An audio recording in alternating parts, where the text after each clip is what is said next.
वेदात्मनाय विद्महे हिरण्यगर्भाय धीमहि तन्नो ब्रह्म प्रचोदयात्। नमस्कार दोस्तों, मैं हूं अभिनव मल्ल्या और आप देख रहे हैं ग्राउंड ब्रेकिंग। अभी पिछले वीडियो में हमने ब्रह्मा जी के जन्म के बारे में जाना था कि उनके पूरे जन्म में कितने ब्रह्मवर्ष, कितने मानवंतर, कितने महायुग, कितने युग, कितने ब्रह्मदिन और कितने ह्यूमन ईयर्स आएंगे। क्योंकि आज हम ब्रह्मा जी के संतानों के बारे में जानेंगे, यानी इस ब्रह्मांड को आगे बढ़ाने के लिए आम सृष्टि का निर्माण या फिर the process of normal creation. Let's begin.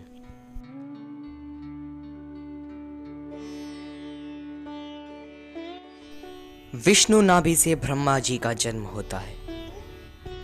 विनाश के बाद सृष्टि को आगे बढ़ाने के लिए ब्रह्मा जी के संतान थे मानसपुत्र, जो कि नारद, दक्ष, हिमावन, जाम्बवन, स्वयंभुवा मनु, चार कुमार मरीचि, अत्रि, पुलस्त्या, वशिष्ठ, चित्रगुप्ता, कामदेव, सिंधु, ब्रह्मपुत्र, मृत्यु, बाला और अतिबाला, सातरूपा, अंगिरा और रुद्रा।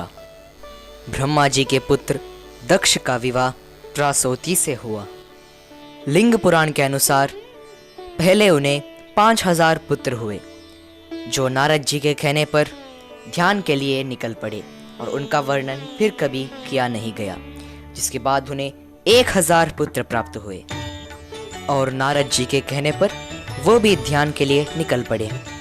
जिसके बाद उन्हें 60 पुत्री प्राप्त हुए, यानी 60 पुत्रियों का जन्म हुआ। प्रजापति दक्ष की पुत्री सती ने महादेव यानी भगवान शिव के साथ विवाह किया। जिसके बाद दक्ष की 10 पुत्रियों ने धर्मराज यानी यम के साथ विवाह किया। दक्ष की 13 पुत्रियों ने महर्षि कश्यप के साथ विवाह किया और 12 पुत्रियों ने चंद्रमा के साथ विवाह किया। दक्ष की 13 पुत्री जिन्होंने महर्षि कश्यप के साथ विवाह किया था, उनका नाम था अदिति, दिति, अरिष्ठा, सुरासा, मुनि, सुरभि, विनाता, तामरा, एला, कद्रु, त्विषा, दनु और क्रोधवत्सला। जहां अदिति की पुत्रों को आदित्य नाम दिया गया, यानी देवता, जिसे कि इंद्र, दाता, सूर्य। दिति के पुत्र को दैत्य कहा गया, जो थे 2 पुत्र हिरण्याक्षा और हिरण्यकश्यप, जिनका वध भगवान विष्णु के 2 अवतार वराह अवतार और नरसिंह अवतार ने किया था। और धनु को 100 पुत्रों की प्राप्ति हुई, जो दानव कहलाने लगे, जिनमें से उनके सरदार थे वृपचिति, जिनके पुत्र थे राहु और केतु।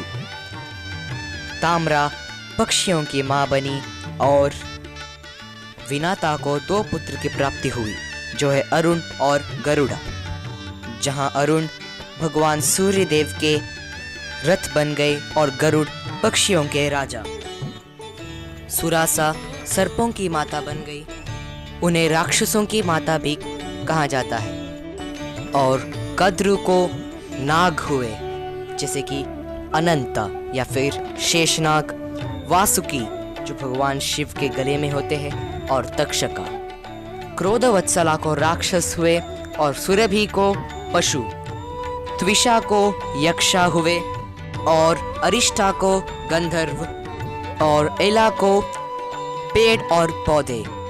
हर एक पुराण में इस बारे में अलग अलग वर्णन किया गया है। ये वर्णन लिंग पुराण से है।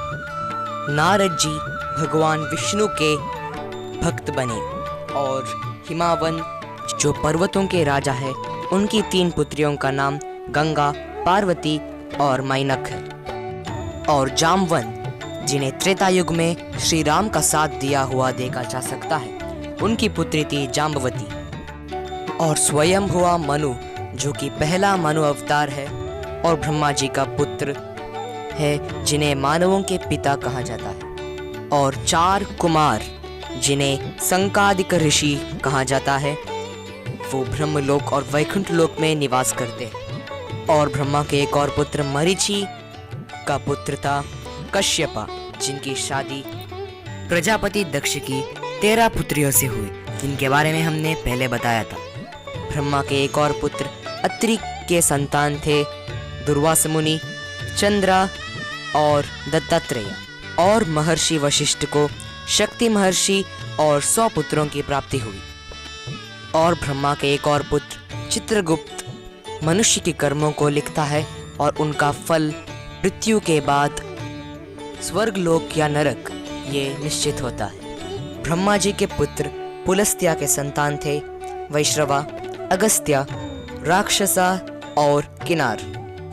ब्रह्मा के पुत्र कामदेवा, जिन्हें विष्णु के पुत्र भी कहा जाता है, जिनके पुत्र थे हर्षा या फिर खुशी, जिसके बाद मृत्यु या फिर मृत्यु, जो कि ब्रह्मा की क्रोध की अग्नि से जन्मा था। सातरूपा के संतान थे प्रियाव्रता, उत्तानपादा, अकुति, देवहूति और प्रसूति। और महर्षि अंगिरा के संतान थे घोरा, धिनिष्णु, प्राण, युवनाश्व, बृहस्पति, उत्ताध्याय, साध्भिष और सामवरतना।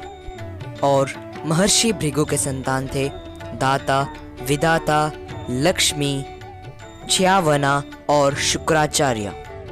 और भगवान शिव ने स्वयं रुद्र के रूप में ब्रह्मा जी के पास जन्म लिया था। तो ये थे ब्रह्मा जी के संतान और उनके संतान, जिनसे सृष्टि आगे बढ़ी, जिनसे मनुष्य, देवता, दैत्य, राक्षस, दानव, सर्प, नाग, पशु, पक्षी, पेड़ पौधे, इन सब की सृष्टि हुई।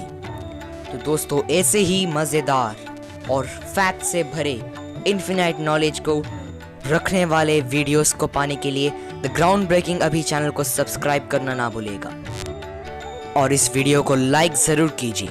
तो मिलते हैं अगली वीडियो में। Thanks for watching. ओम नमो भगवते वासुदेवाय।